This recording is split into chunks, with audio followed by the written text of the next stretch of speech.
Bank ডাকাতের কথা অবশ্যই আমরা জীবনে একবার হলেও চিন্তা করেছি, কিন্তু ব্যাংকের কর্মচারী হতে পারলে এটি কি খুব কঠিন কিছু হতো? 6,000 টাকা বেতনে ব্যাংকে চাকরি করার সময় এক কর্মচারী, যার নাম লাকি ভাস্কর, যার স্বপ্ন ইচ্ছা ছিল বড়, কিন্তু সেই ইচ্ছাগুলোকে পূর্ণতা দেওয়ার জন্য তেমন টাকা ছিল না। হ্যালো বন্ধুরা, কেমন আছেন সবাই? আজকে আমরা রিসেন্টলি মুক্তি পাওয়া দুলকার সালমানের একটি ক্রাইম ও মিস্ট্রি মুভি বাংলা এক্সপ্লেন করতে চলেছি। মুভিটির কাহিনী কোনোভাবে আপনাকে হতাশ করবে না। সো কথা না বাড়িয়ে চলুন ভিডিওটি শুরু করা যাক। মুভিটি দেখানো হয় 1920 সালের 29শে মার্চ, যখন ভাস্কর সকালে জগিং করছিল। তখন সিবিআই তাকে অ্যারেস্ট করে এবং তাদের কাজটিতে নিয়ে নেয়। ওকে মাগদা ব্যাংকে নিয়ে আসা হয়, অর্থাৎ সে যে ব্যাংকে চাকরি করত।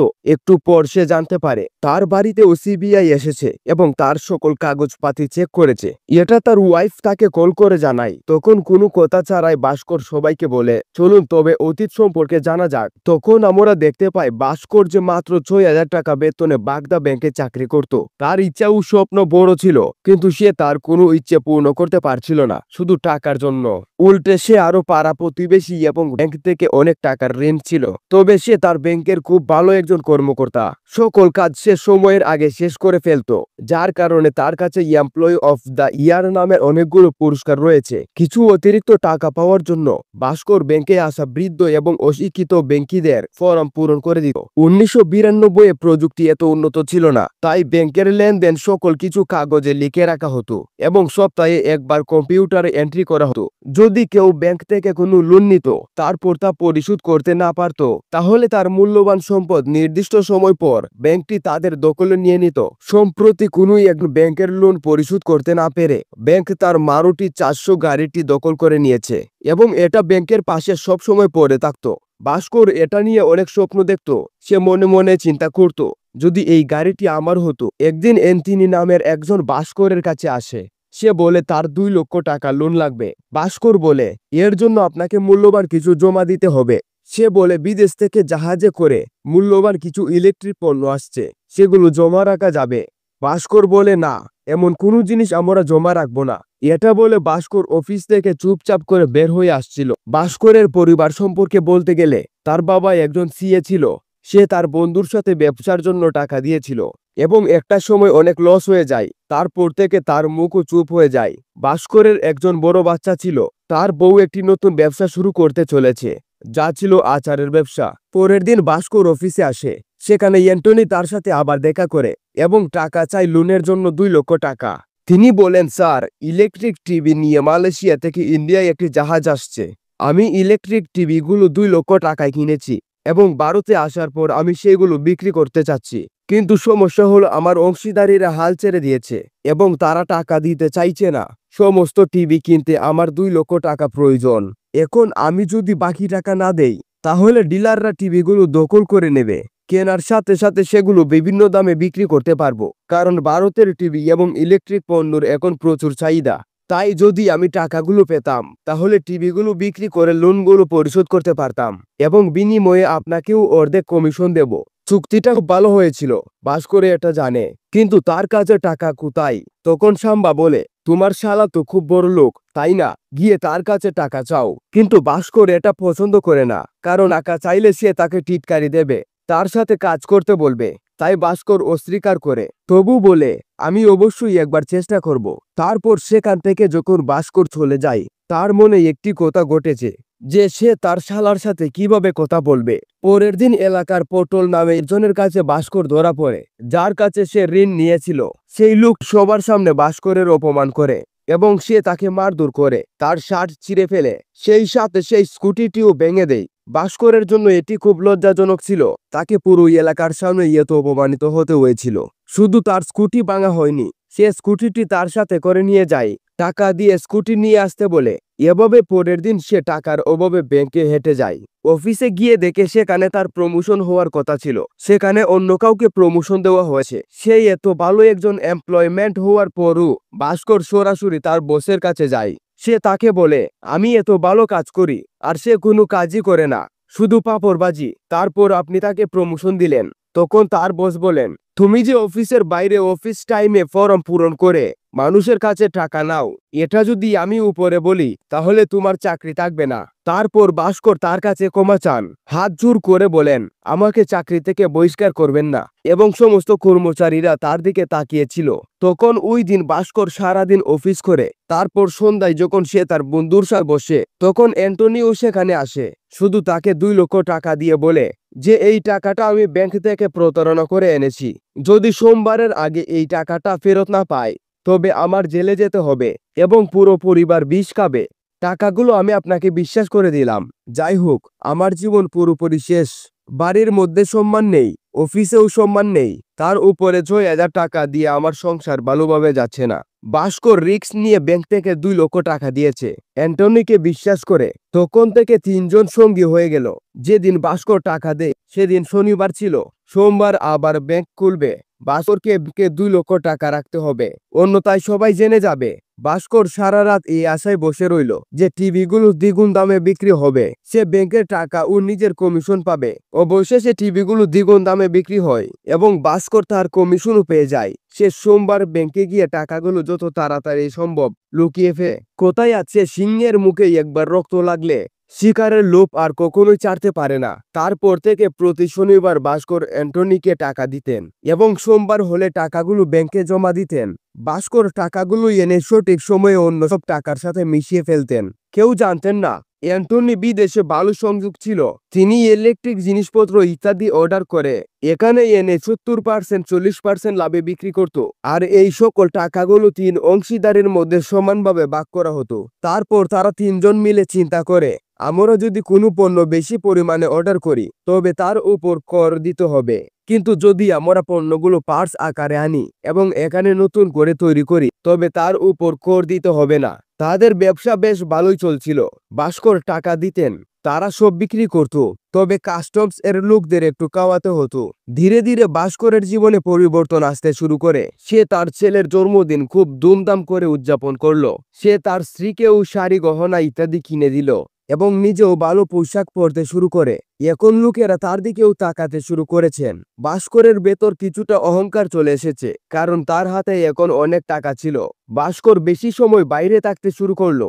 ইতিমধ্যে তার উপরে সে মধু পান করতে শুরু করেছে। তার স্ত্রী সুমতি, তিনি সবকিছু লক্ষ্য করছিল যে ভাস্করের মধ্যে কিছু পরিবর্তন ঘটেছে। বুঝতেই পারছেন, একজন মধ্যবিত্ত মানুষ, সে হঠাৎ এত টাকা পেয়ে গেলে জানে না কিভাবে খরচ করতে হবে। ভাস্করের জীবনে সবকিছু ঠিকঠাক চলছে। ছেলের জন্মদিনে অ্যান্টনি ও তার বন্ধু সাম্বা পার্টিতে আসে। অ্যান্টনি তখন ভাস্করকে বলে, যখন আমার সঙ্গী আমার সাথে প্রতারণা করেছিল তখন আমি অনেক ঋণের মধ্যে পড়ে গিয়েছিলাম, কিন্তু আপনি যখন আমার নতুন অংশীদারি হলেন আমাদের ব্যবসার উন্নতি হতে শুরু করেছে। আমি এখন প্রচুর টাকা উপার্জন করছি এবং আজ আমার ছেলেও বিদেশে পড়াশোনা করছে। তবে আমার মনে হয় এখন আমাদের হাত আরো বড় করা উচিত এবং একবারে সেটেল হয়ে যাওয়া উচিত। আমার কাছে একটি প্লেন আছে, দুবাই থেকে 3টি গাড়ি আসছে, যাবেন আমি, এতে কোনো নাম্বার প্লেট নেই। আমাদের এটি কেনা উচিত। যদি আমরা গাড়িগুলো কিনতে পারি তাহলে এর জন্য আমাদের প্রায় 10 লক্ষ টাকা প্রয়োজন। ভাই একবার চিন্তা করেন, 1992 সালে 10 লক্ষ টাকা এখন কত টাকা হতে পারে? সাম্বার কথা শুনে ভাস্কর বলে, ভাই আমি টাকা জালিয়াতি করি ঠিক আছে, তবে 2 লক্ষ টাকা পর্যন্ত, কিন্তু 10 লক্ষ টাকা অনেক বেশি। ধরা পড়লে জেল কাটতে হবে, আমার পরিবারও এর সাথে জড়িয়ে পড়বে। তবে টাকার নেশায় একবার যাকে ধরে সে টাকার জন্য যে কোনো পর্যায়ে যেতে পারে। ভাস্কর আবার রিস্ক নেই। দুবাই থেকে আসা গাড়িগুলো তারা কিনে নেয়, কিন্তু যার কাছে গাড়ি বিক্রি করবে তাকে পুলিশ ইতিমধ্যেই একটি জালিয়াতি মামলায় ধরে ফেলেছে। অন্যদিকে ভাস্করেরও টাকা প্রয়োজন। এখন তাদের কাছে অপশন একটাই আছে, গাড়িগুলো কোনোভাবে বেচে দিতে হবে।